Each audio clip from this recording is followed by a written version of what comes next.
কি হলো মামাশ্রী? আপনি রথ থামালেন কেন? কোথায় যাচ্ছেন আপনি? গান্ধার আমার প্রতীক্ষা করছে বৎস। আর হস্তিনাপুরে আমার কোনো রকম প্রয়োজনই রইল না।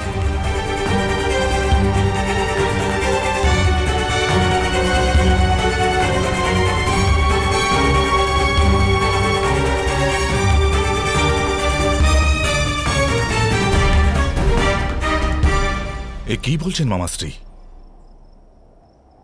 আপনি তো আমার রাজ্যাভিষেক সম্পন্ন করে তবেই গান্ধার যাবেন, এমনই পণ ছিল আপনার।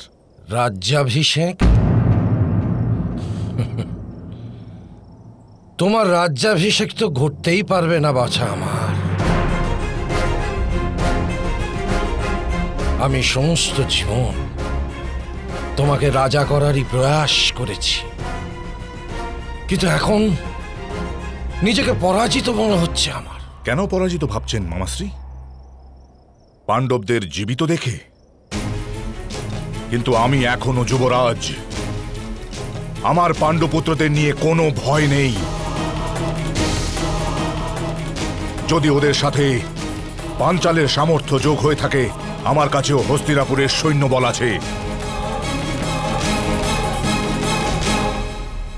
এমন ভুল করা ঠিক নয় বাছা আমার। বানর রাজ বালিকে মৃত মনে করে সুগ্রীব রাজা হয়েছিল।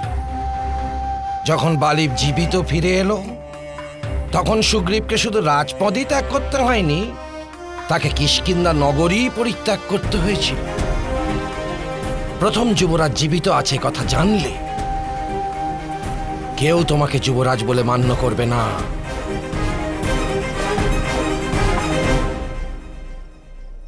আমাদের সামর্থ্য এখনো ক্ষীণ হয়ে যায়নি।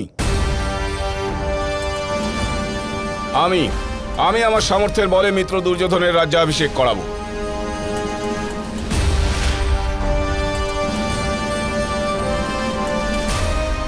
শোনো বৎস দুর্যোধন, নদী শস্যক্ষেত্র লালিত করে, কিন্তু সেই নদী যখন বন্যা হয়ে সব কিছু ভাসিয়ে দেয়, তখন সেখানে শুধু পড়ে থাকে বালি। আর তখন যতই লাঙল চালাও, ভূমি বন্ধা হয়ে যায়। মিত্রতার প্রসঙ্গেও এমনটাই বলা চলে। কিন্তু মামাশ্রী, আমার মিত্র কর্ণের প্রতি ওকে নিয়ে আমার কোনো শঙ্কা নেই বাছা আমার। শৌর্য অসীম, তার সামর্থ্যে অতুল, সমর্পণ তার সম্পূর্ণ, কিন্তু ধর্ম আর মিত্রতা এই উভয়ের মধ্যে কোনো একটিকে বেছে নিতে পারেন না অঙ্গরাজ।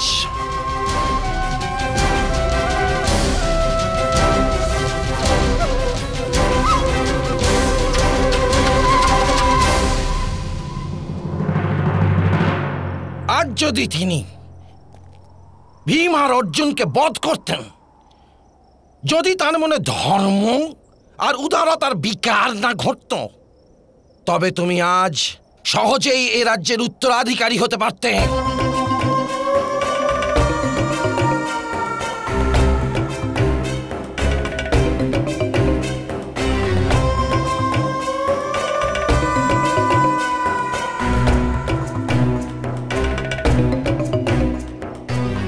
যদি আজ আমি ভীম আর অর্জুনকে বধ করতাম গান্ধার রাজ, সমগ্র আর্যাবর্ত এই কথা জেনে ফেলত যে কাদের মৃত্যু হয়েছে। তার সঙ্গে এও জেনে যেত যে কারা জীবিত আছে। আর তখন মহামহিম ভীষ্ম অবিলম্বে যুধিষ্ঠিরকে হস্তিনাপুরে নিয়ে আসতেন। এত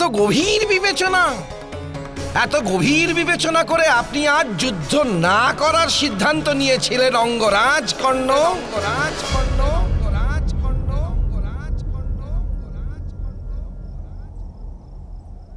না গান্ধার রাজ, বিবেচনা তো শুধু আমি ধর্মের বিষয়ে করেছিলাম।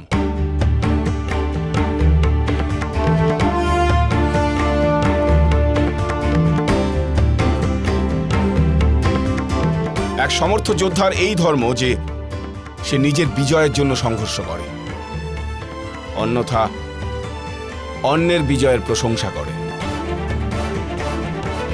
মানুষ যখন ধর্মের পথ অবলম্বন করে কোনো সিদ্ধান্ত নেয় তখন তার সিদ্ধান্ত যথার্থই হয়। আর আপনি এ কথা চিন্তা করলেন না অঙ্গরাজ, যে যখন যুধিষ্ঠির হস্তিনাপুর আসবে তখন তার রক্ষা ভীম আর অর্জুনের মতন দুই মহাবলী যোদ্ধা করবে, আর তাদের পেছনে থাকবে দ্রুপদের সমগ্র সৈন্যদল।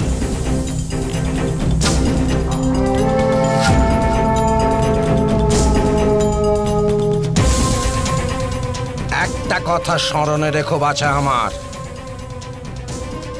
যুধিষ্ঠির যখন হস্তিনাপুরে ফিরে আসবে তখন ওই বুড়ো ভামটা কখনোই তোমাকে রাজা হতে দেবে না।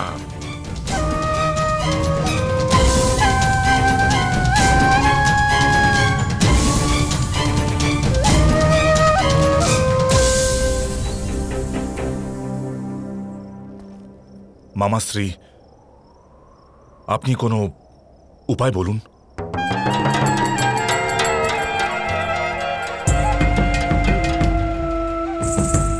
একটা পথ আছে বাছা আমার, কিন্তু এইবার তোমাকে আমার কথা মেনে চলতে হবে, আর তোমার মিত্রকেও মেনে চলতে হবে। কথা দিতে পারবে?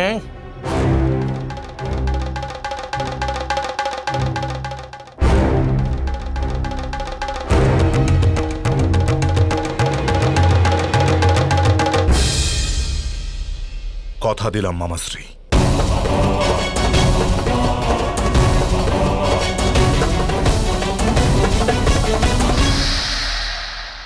তবে শোনো,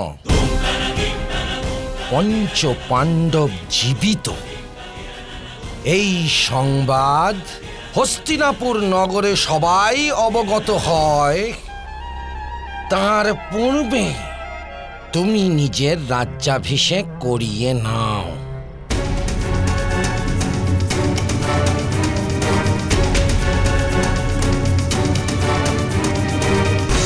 কিন্তু তোমার পিতার হৃদয় বারংবার ধর্মের দিকে ঝুঁকে পড়ছে, তাই তোমার রাজ্যাভিষেক অবধি ওনার থেকে এই কথা গোপন রাখতে হবে যে পঞ্চ পাণ্ডব জীবিত আছে।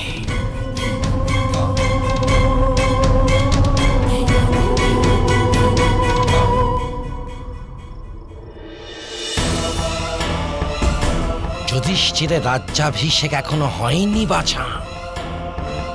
তোমার রাজ্যাভিষেক যদি হয়ে যায় তবে সর্বদার জন্য যুধিষ্ঠিরের অধিকার বিনষ্ট হয়ে যাবে।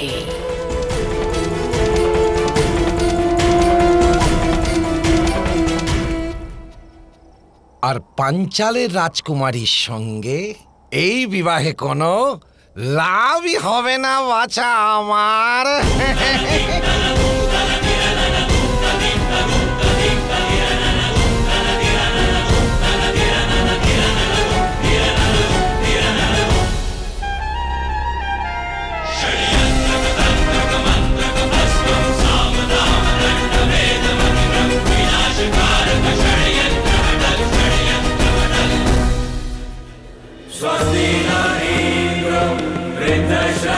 ओम सूर्याय नमः स्वाहा, ओम चंद्रसे नमः स्वाहा, ओम मंगलाय नमः स्वाहा, बुद्धाय नमः स्वाहा, ओम बृहस्पति नमः स्वाहा, ओम शुक्राय नमः स्वाहा।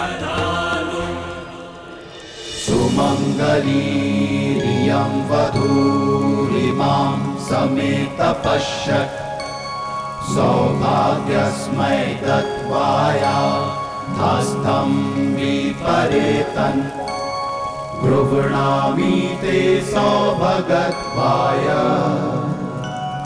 हस्तं मया पत्या जरादष्टिर्यथ सः।